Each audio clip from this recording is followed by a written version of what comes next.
Well, here we are, day 2 of Manx Radio election debates. We are outside the Ginger Hall in Sulby, Phil. I have to say, the nights are definitely drawing in, aren't they? Yes, it's starting to get a bit cool now. I might bring me jumper next week. We were joined by 7 candidates tonight. Phil Corkill decided not to take part.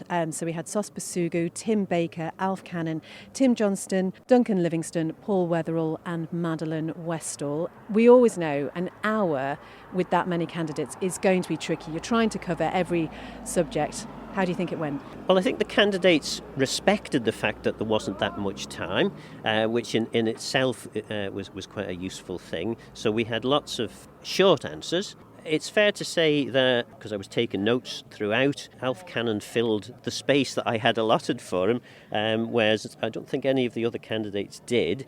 So Alf obviously did more speaking, but obviously the more experienced of the two MHKs, and clearly has more things that he can say, having been in for longer.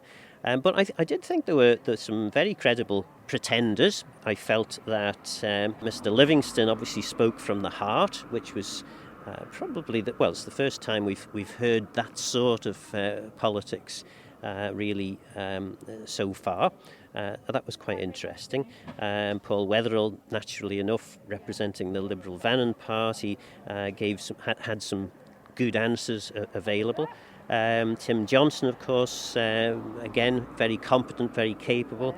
And Madeleine Westall, again, lots of good answers. And Mr. Basugu came over as a very compassionate and progressive person. Whether he's forceful enough to make much headway in the election, well, obviously only time will tell.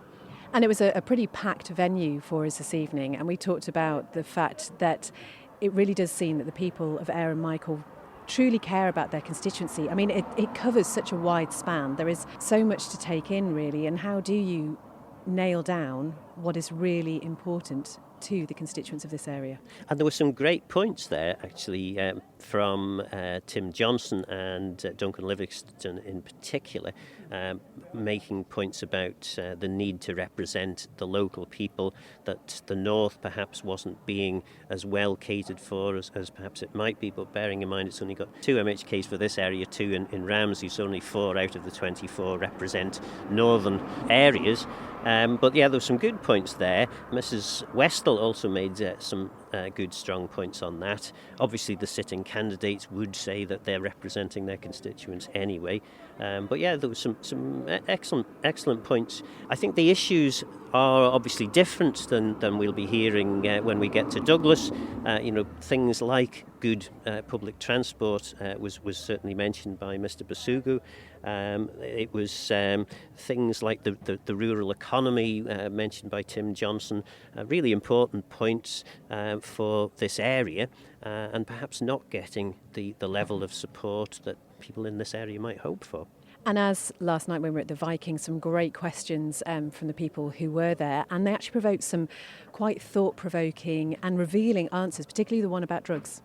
Yes, certainly. That was quite interesting. Some of the candidates clearly expressing a view that actually we've lost the war on drugs, which was quite a bold statement to make, and supporting legalisation of cannabis. And other drugs as well, actually. Yeah, certainly. One of the candidates, I think it was Mr. Livingston, wasn't it, mentioned decriminalising drug use generally, so it can be properly regulated and possibly an income can be derived from it. So yeah, some fairly bold statements, very interesting. The other one, of course, which engendered quite a lot of passion in the discussion was in relation, as ever, to traffic issues. Kirk Michael in particular, the measures that have been introduced to try and reduce speeds going through Kirk Michael. Interesting debate. Obviously, the 2 sitting candidates saying we've done a great job, the others suggesting maybe not as great as they think. You're going to get used to this question as we go along, Phil, but in your own mind, have you made up what the outcome might be here?